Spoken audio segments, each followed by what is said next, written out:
Welcome to Beefmaster Banner. We're your hosts, Josh Morrison and Jerry Strickland. How's it going, man? It's going good. Had some Enjoying this nice warm weather. Y'all had some rough storms there a day or so ago. Everything's good, I guess. Well, it's good where we're at. There's several people in the county what didn't fare so well. Tornadoes come through pretty bad, made some pretty bad damages, but hopefully they'll get mended up soon, and it'll probably take some time though Oh yeah, to get yeah. everything Well, back up. they're in our thoughts and prayers, and really all we can do. But that's the best thing to do. So Hmm. um, that goes for the Midwest too, where they had those bad storms. But before we get into the episode tonight, I got a few show sponsors to thank. Jones Beef Masters.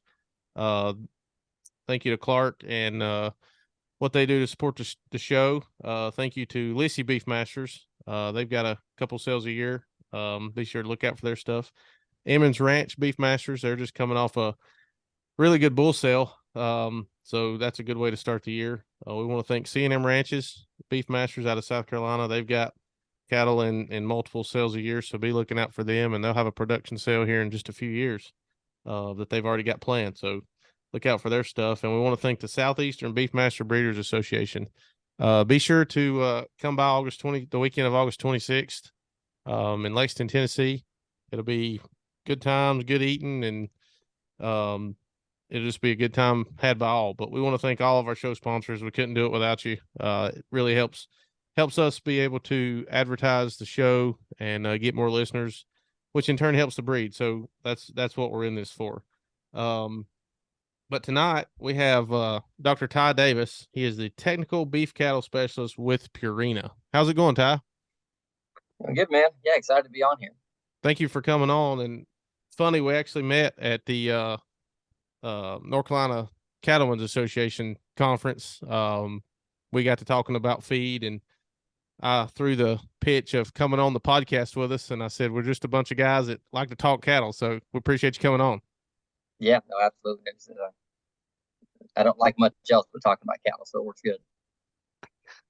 Yeah. What else is there to do, right? No, not much. Well, I guess just kind of get started, if you don't mind, just tell us a little bit about yourself and your background and how you got to where you are now. Sure, sure.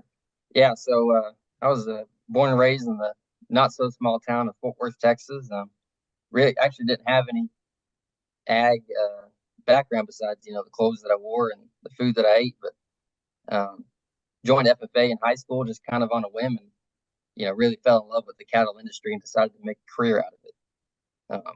From there, went to Oklahoma State, Colorado State, and finished up my PhD at Virginia Tech. And along the way, got to work at a bunch of different opportunities, including seed stock operations, working in the main office of one of the larger meat providers, as well as working in feedlots and in the the meat industry. Working in packing plants and things. So I've had the opportunity to dabble in quite a bit of the facets of the cattle industry, and now I'm here working with Purina, servicing the North Carolina, Virginia, Maryland, and West Virginia areas. Sounds Really like you've had a lot of experience, in different segments. Yeah, I've tried to. I didn't want to make things too easy on myself, and decided to keep hopping around. Yeah. There's nothing wrong with that. So one of the main reasons that we have you on tonight is, we haven't really in the last just about year and a half we've been doing this, we haven't talked a whole lot about nutrition. And I thought once we met, what better time than now to do it. And I didn't mention this earlier. This is actually part one of a two-part series that they'll be back to back. So both of the next episodes will be with Ty. So, but going into it, just tell us, why is it important to have a good nutrition program? Sure. Yeah. When I'm talking with producers, I like to use a lot of analogies. And you think about what our cattle are doing for us. They're supposed to be out there working, right? They're doing a job for us. The idea of having them is, sure, they're fun and we enjoy doing it, but they are supposed to make money. And and with that, if you have, think of them as employees, they have to have the right tools to do their job, and that's what a nutrition program does. Sounds like to me, if you don't have that tool, it's kind of like I was in row cropping for a little while. The cow harvests the grass, which is the crop, you know, and that's like the combine of the whole situation there. So, but Sure. to run a combine, you got to have oil and grease and diesel and everything like that. And I kind of get what you're saying. You kind of that's part of the nutrition program for the cattle, you know. Yeah, yeah, exactly. You know, if you're building a roof, it's going to be hard to do with a hacksaw, but if you have a nail gun, you can do it real good. That's right. There you go. So, you know, when we're looking at a nutrition program, and I know we're going to go through feed, hay, and minerals there towards the end, but just overall, what would you consider to be in a good nutrition program that someone needs to be looking at? Yeah, I mean that's gonna depend on what your operation is and the goals that are associated with it. You know, a seed stock producer is gonna have a different goal from a backgrounder, but the things that kind of are consistent with that is a good forage program. Really investing in those grasses and that hay as well as mineral. I think that's a big one we're going to talk about later. And then after that, what's the extra supplementation, whether that's cubes or tubs for your cows, or it's a self-fed product, some sort of pelleted feed or a hand-fed product. Those are kind of the constants that go into that. Well, you mentioned feed. So what should we be looking for if we're going to have a nutritional program? I'd say most of the breeders listening to this would probably be in the seed stock business. We do have commercial and others in there as well. But what are we looking at for a high quality feed? What we need to be looking Right. for, I guess. Yeah, it's hard to know from a tag, to be honest with you. There's a few things you can look at on a tag. Fat's a good estimate of energy and quality, as well as the fiber content. The less fiber, you know, something that it's somewhat safe to assume that there's going to be more energy in there because there's not as much fiber tying it up. So that's hard to know. Some things that I like to look for, and again, it depends on what you're using that feed for. If you're going to be in a self-fed um, type of program, then around 20% fiber is kind of the goal there, because you don't want them to eat too much, and you certainly don't want acidosis to come from it. So that's not a bad thing in a self-fed program, unless you want to use some sort of limiting feed, with Purina. So we're pretty high and very proud of our AccuRation cattle limiters. But then you can go into your hand-fed products, which are going to be 15% and below as far as fiber goes. 4 to 5% and possibly above is fat content. But some things you can look at on a tag to know if it's a quality product. You can look at the ingredients and see if there's a mineral pack in there, what the source of it is it oxide or sulfates, say zinc oxide. If it's got some quality to it, they'll typically have a chelate, so it'll say something like zinc proteinate or zinc amino acid complex or something like that. That's usually kind of a good rule of thumb that you're dealing with something that's pretty good. Kind of the biggest thing that I recommend, though, if you're really trying to put weight on calves, speak with your local feed rep or your local feed store and try to find out what feed might have the lowest conversion rates. And when I say conversion rates, it's how many pounds of that feed is fed to get a pound of gain on that animal. That's about, and with a feed that's a lower conversion, usually you're going to pay more in the price per ton of it. But when you look at how much you're paying for the pound of gain that's put on that animal, usually those wind up being the cheapest or most economical. Yeah, I actually agree. That was kind of going in my head there for a minute while you were talking about the conversion rate, because I know me and Dad sat down looking at feeds trying to figure out, and a lot of times, well, feed is elevated in price right now, but a lot of times you see that, say, 220 a ton versus 300 a ton. You're like, well, that 220 sure looks awful nice, but then you say, well, I only do 9-to-1 versus 5-to-1 or something like that, and like you Sure. said, you may be looking at the higher price feed, really. Yeah. Yeah. First of all, I don't know where you're finding 220 a ton of feed. I'd like to know where Well, your I'm just supplier is. throwing numbers out there. That's what I was about to say. I Yeah. think our cheapest feed around here is over 300 still. So That's what we're dealing with up here. I live in Virginia. That's what we have.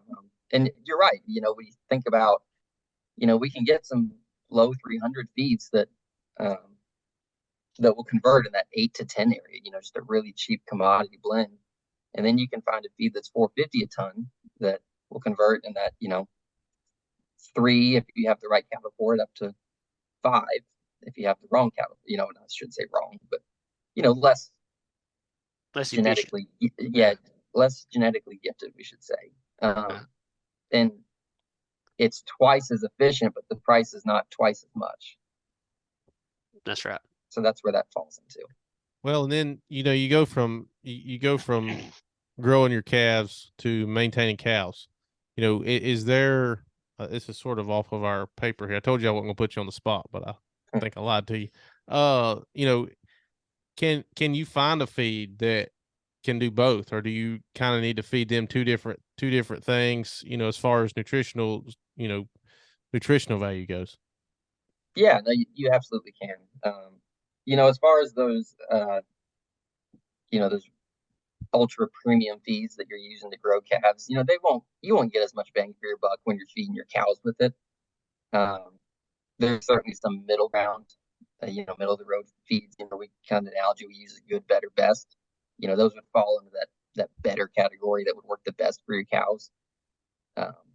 It'll work. It's just probably not, the most efficient for keeping cows in condition. Yeah, because and the reason I ask that is, we have folks that listen to this, out in the West and Midwest, they don't feed. They maintain, but around our area, I've gotta have some sort of maintenance at least for the heifers sometimes, especially in the winter. And I don't, I think you and I spoke about this when we first met was, I don't have a place to feed, or I don't have a place to keep 2 or 3 different types of feed. So you and I, looked at some different things, and I think we have come to a good happy medium. But that was why I asked that question. Mm-hmm. Yeah, that one we spoke about would have fallen into that better category. Yeah, kind of like you mentioned, some folks don't feed, say out west or wherever, here, which we're gonna get to it later with hay quality and stuff like that. Sometimes where we're at, you want to try to do the best for your cattle, but sometimes you're not able to get the quality of hay that you need just because of the environment that you're in. So, but we'll talk about that. Talk about that later. I guess when you're looking at buying feed, I'm assuming bulk versus bag, kind of talking about that. I guess bulk feed, I guess you can get it cheaper, but is there an advantage to one or the other, for as far as quality?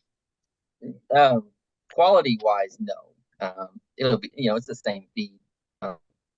In our part of the world out here, out east, one thing that we're into, for Purina in particular, we're not delivering below 3 tons.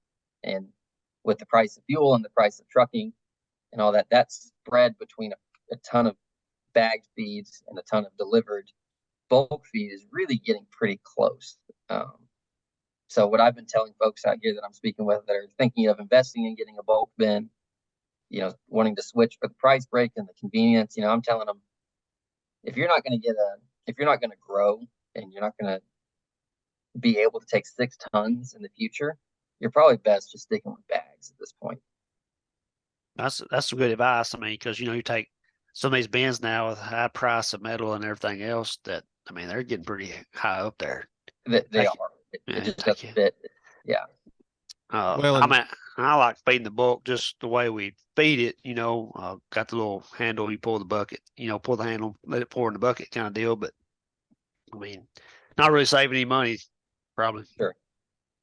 Well, and probably, I'm gonna say as early as probably 3 years ago. Tell me if I'm wrong, but I would say that it was probably a bigger difference then versus now. Just that far ago, before inflation and everything else hit. So, I like to get bulk.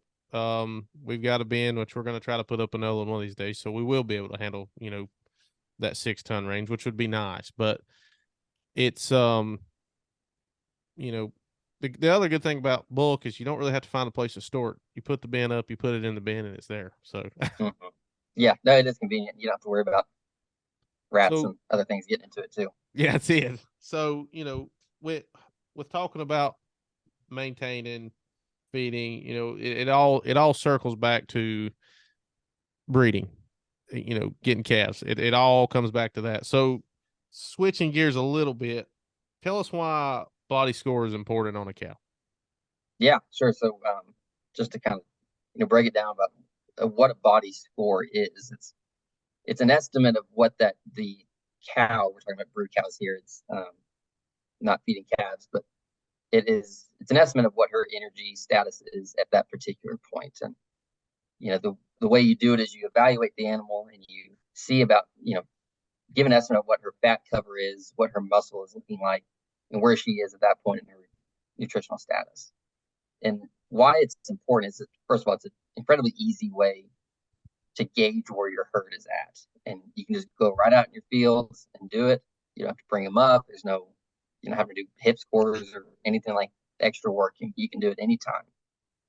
And not only is it convenient, but there's a lot of science behind why it's important.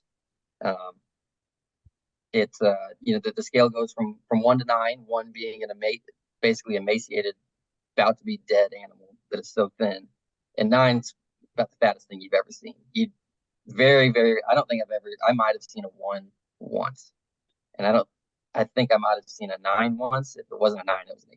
She was pretty dang big. But where we want to fall is, in my opinion, is a 6, and a 6 is, you don't see any ribs. There's a smooth fat cover. But when you get behind her and you look next to her tail head, there's little pones of fat that can form. And on a 6, they're very small or non-existent. And when you start seeing those fat pones, that's when you get into a 7. That's where, sure, she's definitely over conditioned. She's not in bad condition at that point. She's not too fat, but I think at that point you're spending too much on her feed, right? She's not that much more efficient being carrying that heavier condition. And what that means, getting back to your question, is what that body score means, productively. 6 tends to fall. That's when you're going to see 6 and 7s are going to see the highest conception rates, as well as the highest weaning weights, the best milk quality, and the best she can hold up from a health standpoint. Well, and I remember. Oh, go ahead. no, well, I guess all I was going to say was just, if you get much below that or much above that, you kind of run into some dangers too, as far as not, you get below that much, it's going to be hard to get them bred back. And then you get much above that, I would say you probably will run into some milk quality issues, could run into some milk quality issues. Being above that, not necessarily. Below it, certainly. No, being above that, if you get too high above that, then you have trouble getting your conception rates up, just because of the fat around the reproductive tract, specifically around the ovaries. That's kind of the biggest thing there. But really, when you get into the 7s and 8s, she should eat into your pocketbook. Kind of what I was going to mention. I'm trying to think when that was. I think it was maybe 2 years ago. I went up to we went to Missouri to the Purina headquarters kind of deal, and they gave us the tour and showed us all the research, stuff like that. And one thing I took away from that was, I wish I could remember his name, but anyway, he was talking about the research they done, and he was saying how important a body's condition score, like you're saying, was to conception. But he mentioned that the day she calves, if her body's condition was score was either 5 or 6, like, I wish I could remember the numbers, but the percentage of having them breed back in 60 days, and staying in a calendar year is just way higher than if it was at a 4. Sure. No matter what she did after that, if she started at a 5 or a 6, even if she dropped to a 3, she still would probably breed back because she started at that point. Seemed like. Yeah, it's sure, it's obviously better to be starting at that point, but really, in the research articles and everything, it's best if she's on a rising condition whenever it's come rebreeding time. So sure, she starts at a 3, she's still going to be better off if she's at a 5 by breeding than if she was a 7 and she backed off to a 4 by breeding. So she needs to be on a rising score by the time you go to breed. That makes a lot of sense. Mm-hmm. Well, and heifers can be hard to do that. I mean, especially, and maybe there's some newer people in here that don't know that heifers can be the world's worst of, trying to get them bred back. and keep a good body condition score on them, because we ask so much of them. I talked to a guy the other day. Most people are going to calve at 24 to 30 months that I've heard, and there's a lot going on with a heifer that time of her life. You're trying to grow her. She's trying to grow herself, and you're trying to get her to grow a calf inside of her. Then she's got to learn to have a calf and be a mama. Then you've got to try to keep, she's got to try to keep weight on herself as she's trying to feed that calf. There's just a lot going on. And I think it's important that, people that maybe some breeders on here that are newer that maybe don't know that, just be aware of that. I mean, just be mindful of that. Yeah, no, Josh, you hit the nail on the head there. Yeah, she's just coming out of her peak lactation by the time you're wanting to breed, or just right around it. And like you said, she's still growing herself. Fresh calf heifers are the hardest to get bred. But before we go, can you maybe explain how someone could maybe learn a little more on how to judge, or score a cow, or judge her? Obviously I know it's experience, but is there anywhere they could go? Is there anything they could do to kind of get an idea of what that looks like on paper? Yeah. So there's I think the first thing is, if there's an opportunity in person, to get a little extra training, get your extra eyes on it. That's the first one if it's an opportunity. If not, I'll plug my alma mater. Oklahoma State's got a great website. Just search, Oklahoma State body condition score. They got pictures, and they do a good job on there. I think Kansas State has a good one too. And then as well, go to YouTube. That's kind of the classic place to go if you don't know something. They've I don't know the specific one, but I know there's a couple good ones on there that'll do that as well. And just another thing to mention, I like to recommend people, have your neighbor come look at your cows once a month. You look at your cows every day. It's tough to see the differences. You can do that, or you can take pictures. Once a month, go back and take a look and say, hey, where was I? Where am I at now? Do I need to improve? Do I need to back off? Are they right where they need to be? I think those are some really good practices for cattlemen to start doing if they aren't already. Yeah, I call that getting barn blind. Mm-hmm. But yeah, I mean, and it's all like you said, it's always, we on this show, we preach, or try to preach, go out and visit other people's places, let people come to your place, and be a good sport when you ask them to be honest, and they're honest. Sure. Because, at the end of the day, if someone's willing to take their time and come to your place and look at your cattle, they care, or they wouldn't come do it. Yeah. I like his idea with the picture thing. That's kind of neat, because really that may help you be more, I guess, non-biased in the situation, because you can sit there and see, well, this month, and look at the picture and say, well, she's losing weight, Mm-hmm. So I think that's actually a really good idea. Yeah, no, it's a good one. I work with a few people out here, and they'll send me a video every now and again. How they're looking right now, and it's kind of the same thing. You have someone else that has a non-partial eye to it. Yeah, absolutely. But we're pretty much out of time on this episode. But like I say, this is part one of a 2-part series with Ty. Really appreciate him coming on, and appreciate him being willing. I've bombarded him with 2 episodes, so we're gonna hit that one, and hopefully enjoyed this one, and maybe have you on later on in the year, Ty, and maybe talk about feeding out calves and that kind of thing too. I know we've talked about that. So I appreciate you coming on tonight, and we'll see everyone on the next episode. Absolutely. Thank you. Well, we want to thank everybody for listening to the Beefmaster Banner podcast. Please know that we are on Apple Podcast, Spotify, and we are on YouTube. Just search Beefmaster Banner. Please like, share, comment, and subscribe. We love hearing from you, and we'll see you on the next episode. Thank you.